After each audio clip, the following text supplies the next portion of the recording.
हा स्क्रीनशॉट आहे, तुम्ही बघा. या स्क्रीनशॉट मध्ये नंबर आहे 9930000001 असा तो नंबर आहे. उद्याचा मसाला रेडी ठेव शिवराज. मी पहिली तुझी पहिली भेट घेईन, नंतर मोर्चाकडे. मुंड्या विरोधात आणि वाल्या विरोधात जे जे असेल ते सर्व गोळा कर. पैसे लागले तर मला फोन कर, पण मटेरियल तयार ठेव. तुझा फोन लागत नाही, सकाळपासून प्रयत्न करतोय. समोरचा म्हणला सुरू आहे फोन माझा, 51 बंद आहे तात्पुरता, मी सगळी तयारी केलीये. बरं, आता हे आवड परत बोलतायत. बरं, आणि मोर्चाच मुस्लिम आणि दलितांनाही गोळा करता आलं तर करा, पैशाची काळजी करू नका.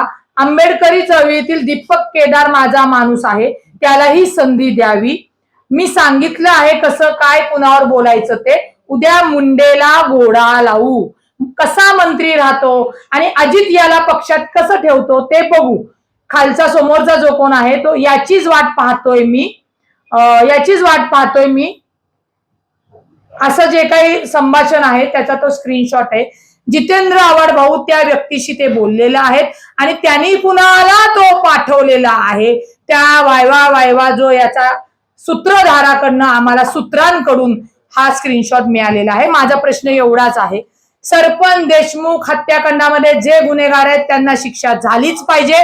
परंतु काही जे विरोधक आहेत ते जे स्वतःची बीड मधली राजकीय पोळी भाजण्याचा प्रयत्न करतायत, सकाळी धस होते.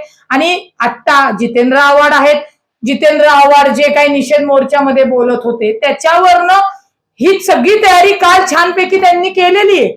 परंतु याचाच अर्थ आहे की जाणीवपूर्वक जे गुन्ह्यात नाहीयेत त्यांना कसं गुंतवायचं, कसं महायुतीला कचाट्यात पकडायचं, कसं मंत्र्यांना किंवा आमदारांना बदनाम करायचा, हे षडयंत्र मोठ्या प्रमाणात रचलं गेलेलं आहे. आणि हे सगळं मी महाराष्ट्राच्या जनतेसमोर ठेवलेले.